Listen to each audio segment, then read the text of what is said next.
আজীবন শুনেছি মৃত্যুর পরে আবার আল্লাহ তাআলা আমাদেরকে জীবিত করবেন। Now the question is how he will resurrect us again. আল্লাহ আবার জীবিত করবেন কেমনে? আজীবন শুনেছি হিসাব হিসাব, কিয়ামত কিয়ামত। এই কিয়ামত দিবসটা কায়েম হবে কেমনে, কেমন করে হিসাব দিবস হবে? আজীবন শুনেছি কিয়ামতের ময়দানে দুইটা দল হবে, এক হলো ডানপন্থী আর এক হলো বামপন্থী। এক দল জান্নাতে আর এক দল জাহান্নামে। জান্নাতীরা জান্নাতে যাবে কেন আর জাহান্নামীরা জাহান্নামী হবে কেন? এই কয়েকটা বিষয়কে ইন ডিটেইলস আমরা সবাই কোরআন থেকে হাদিস থেকে হাইলাইট করে শোনার চেষ্টা করব। বলেন সবাই আওয়াজ করে ইনশাআল্লাহ। একটু হাত তুলে বলেন সবাই ইনশাআল্লাহ। আজরাইল আলাইহিস সালাতু ওয়াস সালাম। তবে এখানে এসে আমাদের মাঝে দুইটা গ্রুপ ভাগাভাগি হয়ে যাবে। এক, the death of people those who perform the salah, and number two is the death of people those who do not perform the salah. এক হচ্ছে নামাজি বান্দার মরণ। সবাই আমার চোখে চোখ রাখেন। নামাজি বান্দার সামনে যখন মালাকুল মউত আসবে, তার দেহের চামড়ার রং হবে ফর্সা, জামা হবে সাদা ধবধবে জুব্বা, মুখে থাকবে লম্বা লম্বা চাপ দাড়ি। নামাজি বান্দা শুয়ে থাকবে, মালাকুল মউত তার সামনে এসে দাঁড়িয়ে যাবে। কি বলবে? হাদিস থেকে বলছি। কি বলবে আপনাকে মালাকুল মউত?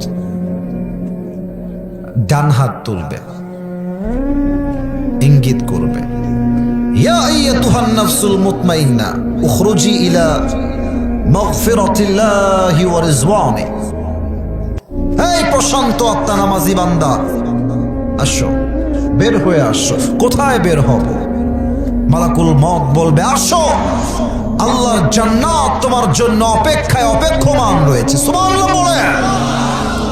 একটু দেখেন তো আমার হাতে এটা কি? এত আস্তে কথা কেন? এটার নাম কি? একটু বুঝে বলেন তো, টিস্যুটা কি গোল না চারকোনা? চারকোনা। হাদিস শোনা, কাফাম মিন নাকফানিল জান্নাহ ওয়া হানুত মিন হানুতিল জান্নাহ। নামাজি বান্দার রূহকে কবজ করবার জন্য মালাকুল মউত জান্নাত থেকে একটা লাল রেশমি রুমালের চাদর নিয়ে আসবে। রূহটাকে ডান হাত দিয়ে কবজ করবে, আপনার চাদরে রাখবে, সুন্দর করে ভাঁজ করবে। আপনার রূহকে নিয়ে মালাকুল মউত ইল্লিয়িন তথা জান্নাতের ঠিকানায় পৌঁছায় দিবে। সুবহানাল্লাহ। এটা হচ্ছে নামাজি বান্দার মরণ। কিন্তু বেনামাজির বান্দার মৃত্যু বড্ড ভয়ঙ্কর হবে। এই হাদিসগুলো যখন আমি বলি, তো এটাকে ইংরেজিতে বলে গুজবাম্প, মানে আমার দেহের প্রত্যেকটা লোম অটোমেটিক দাঁড়ায় যায়। প্রায় সময় আমি খেয়াল করেছি এটা। এত ভয়ঙ্কর হাদিস বেনামাজির জন্য আল্লাহর হাবিব বলেছেন। বেনামাজি বান্দা শুয়ে থাকবে রুমে, হঠাৎ করে মালাকুল মউত চলে আসবে। মালাকুল মউতের গায়ের রং হবে নীল। কি হবে বলেন সবাই? কি হবে? চোখ হবে লাল টকটকে, দেহের পোশাক হবে কালো কুৎসিত, এক পা থাকবে জমিনে, মাথা থাকবে আকাশ বরাবর বিশাল লম্বা। বেনামাজির সামনে এসে মালাকুল মউত ওর দিকে চোখে একবার চোখ রাখবে, এমনি তাকায় থাকবে বেনামাজি। আপনি মাঝে মাঝে ভিডিওতে দেখবেন যার মৃত্যু হচ্ছে, দেখবেন ও একটা অজানা দৃশ্যের দিকে লম্বা চোখে তাকায় থাকে। মালাকুল মউতকে তখন দেখা শুরু করে দেয়। ভয়ঙ্কর চেহারা দেখে বেনামাজির পুরো দেহের মাঝে একটা কম্পন তৈরি হয়ে যাবে। মালাকুল মউত ডাক দিয়ে বলবে, ইয়া আইয়াতুহান নাফসুল খাবিসা উখরুজি ইলা গাদাবিল্লাহ। এই বেনামাজি, বের হয়ে আয়, আল্লাহর গজবের দিকে বের হয়ে আয়। রূহটা এক ধমকে ছিঁড়ে বের হবে। একবার ডান দিকে যাবে, একবার বাম দিকে যাবে, একবার পেছন দিকে পালিয়ে যাবে। আমার বাম হাত দেখেন সবাই। মালাকুল মউত পেছনে হাত দিয়ে পজিশন থাবা দেওয়ার জন্য পেছন থেকে হাত দিয়ে বেনামাজি রুহের দিকে এক থাবা, যখন তার রুহটাকে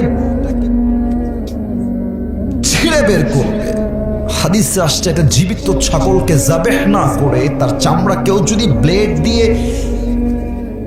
কুচি কুচি করে ছিঁড়ে ফেলে, ওই ছাগলটা যেই পরিমাণ ব্লেডের আঘাতে কষ্ট হয় তার চাইতে কমসে কম 70 গুণ বেশি কষ্ট দিয়ে বেনামাজির রুহুকে কবজ করা হবে। বলেন সবাই নাউজুবিল্লাহ।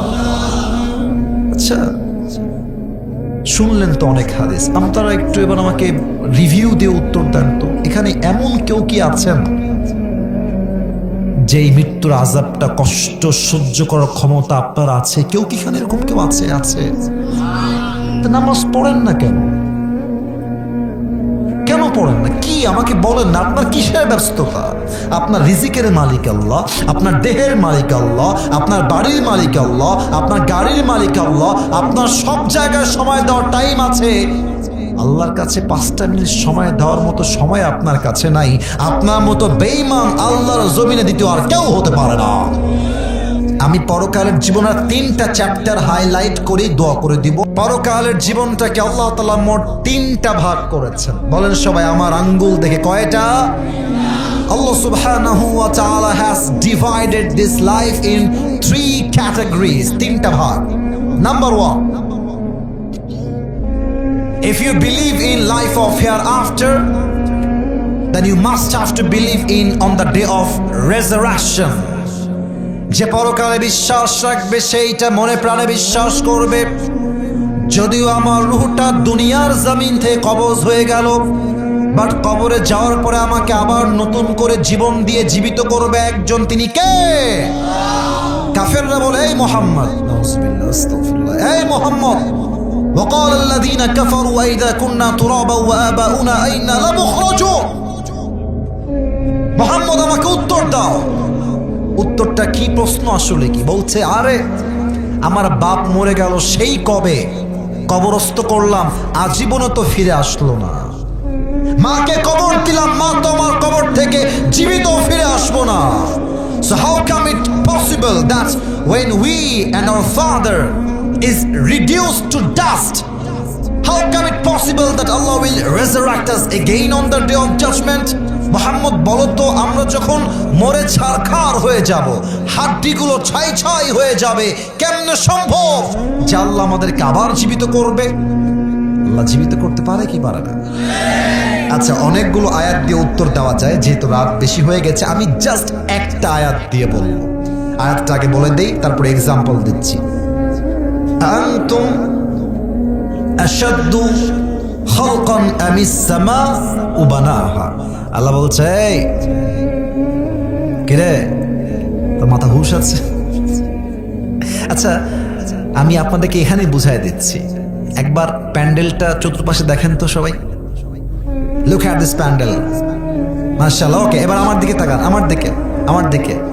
আনুমানিক এখানে শুধুমাত্র প্যান্ডেলটা ধরে রাখার জন্য কমপক্ষে 20 থেকে 30টা বাস্তু আছে। আছে আছে আছে আছে আছে জাস্ট প্যান্ডেলটা ঠিক রাখার জন্য। আসমান যে উপরে আছে, প্যান্ডেল বড় না আসমান বড়? আরে ইয়ার বাত করো মুঝসে, কথা না বললে বজ হবে না। আসমান বড় না প্যান্ডেল বড়? আসমান বড়। বলেন তো, প্যান্ডেল ধরে রাখার জন্য এতগুলো বাঁশ দিয়েছেন, আসমান ধরে রাখার জন্য আল্লাহ কয়টা খুঁটি, কয়টা বাঁশ দিয়েছেন? 20টা দিয়েছেন নাকি? একটাও আছে? আছে আছে আছে। আল্লাহ বলছে, তোর মাথায় কি গোবর দিয়ে ভরা? হ্যাঁ, আমি আল্লাহ এত বড় আকাশ কোনো খুঁটি ছাড়া ধরে রেখেছি, আমার কোনো সমস্যা হয় না।